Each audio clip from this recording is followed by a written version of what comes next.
Hello good buyers, welcome back. We have another exciting video today because we will review this M4 band fitness tracker.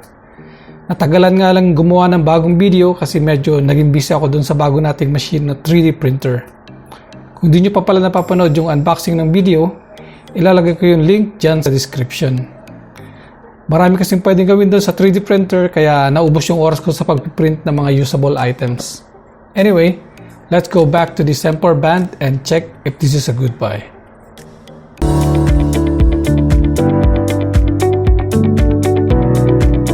Nabili ko ito sa online for around 220 pesos. Okay, check muna natin itong box ng M4 band. Sa harap ng box, nakasulat ay Smart Bracelet at merong picture ng item. Meron ring nakasulat ng malaking M4. Sa magkabilang side ng box ay yung features nitong M4 band at yung kulay ng item. Since orange yung napili ko, orange rin yung naka-indicate dito sa box. Actually, maraming ibang colors ng bracelet ang pagpipilian. Then, sa likod ng box ay yung mga specs niya like power, display, waterproof level, working time, standby time. Ilalagay ko na lang yung pinaka full specs dyan sa screen mamaya.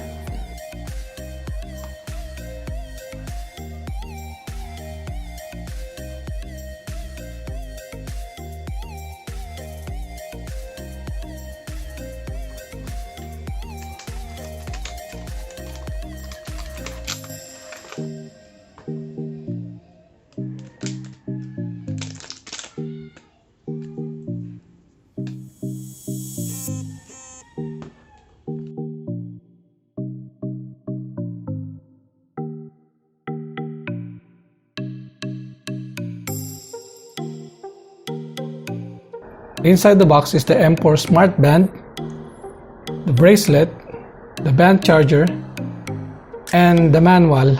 Unfortunately, nawala ka pa yung manual, pero okay lang kung sino ba naman nagbabasa ng manual. Let's check the quality of this Smart Band.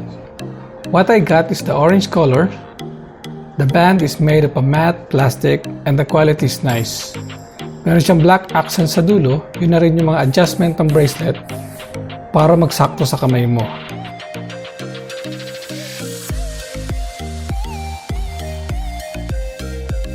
Ito palang M4 band na gamit natin is a replica ng original Xiaomi M4 fitness tracker.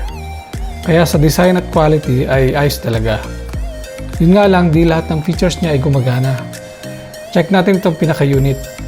Yung interface niya ay maganda. Sa taas ay yung battery indicator.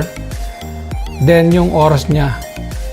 Pwede mo rin pala siyang gawing 24 hours option.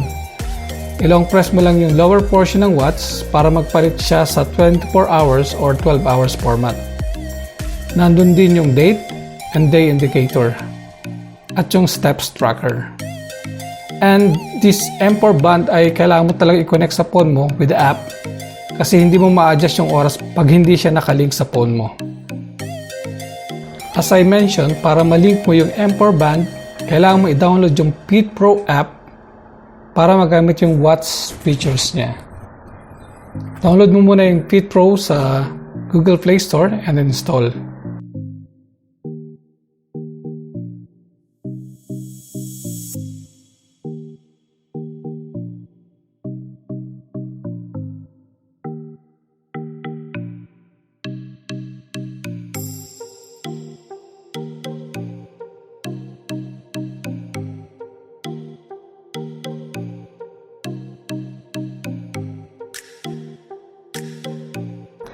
Then sa phone mo, enable mo yung Bluetooth. Then sa M4 band, go to More. Then long press the bottom part of the watch. Then go to the looking for. Then long press mo lang ulit para makonect yung phone at yung M4 band. Once connected, ayun, automatic na mag-update yung oras ng M4 band. Okay, check natin yung mga features nitong M4 band. First, itong steps. Itong steps tracker niya is actually almost accurate kasi natatrack niya yung mga steps mo. Naka-indicate yung ilang steps mo at kung ilang kilometers at yung estimated calories burn. Next feature niya is the heart rate. itong heart rate tracker is gumagana rin. Yun nga lang, hindi ko alam kung gaano ka-accurate yung readings niya kasi tinry ko yung heart rate tracker na hindi suot itong band, wala siyang binibigay na result. Pero pag suot ko siya, dun lang siya nagbibigay ng results.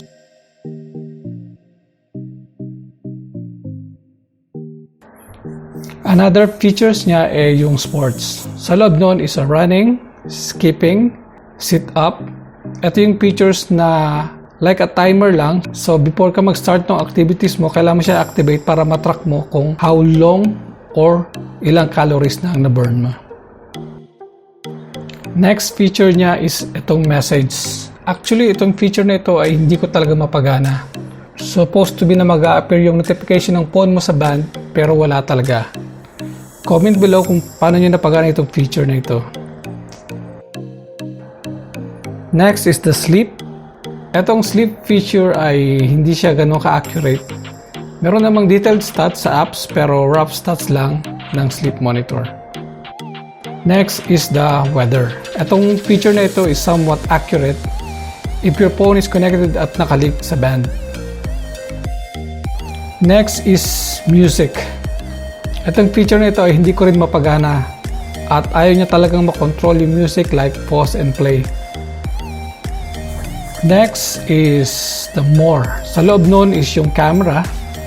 Itong feature na ito is you need to use the Fit Pro app para magamit mo yung camera option as a remote.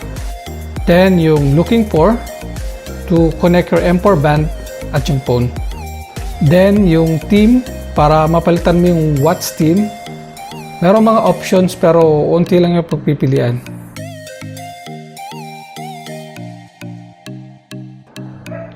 Then sa loob din nun yung reset. So pwede mong i-reset yung M4 band with this one.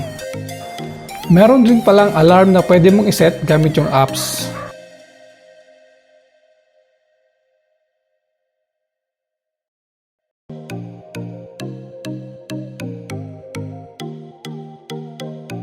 Pwede mo ring i-activate yung auto-on ng screen para pag tinaas mo yung wrist mo, gamit ng apps, medyo may few seconds delay, pero working naman. Ang charging time pala niya is around 3 to 5 hours, tapos magagamit mo rin siya for around 4 days. Ang downside nga lang is pag nalobat siya, nagre-reset yung oras. So kailangan mong ilink ulit yung M4 band sa phone mo para bumalik sa tamang oras. Okay, ang tanong, is it a good buy? Honestly, panalo ito. Super mura siya at maayos yung quality. Meron nga lang mga ibang features na di gumagana pero overall ay good buy ito. Meron ka ng smartwatch plus fitness tracker na rin. Okay, good buyers. Hope you like the review. At kung hindi ka pa nakapag-subscribe sa ating channel, please subscribe now para updated ka sa mga latest videos na i-upload ko. At pakishare na rin para mas marami pa tayong gadgets na ma-review. Till next time, good buyers. Subscribe!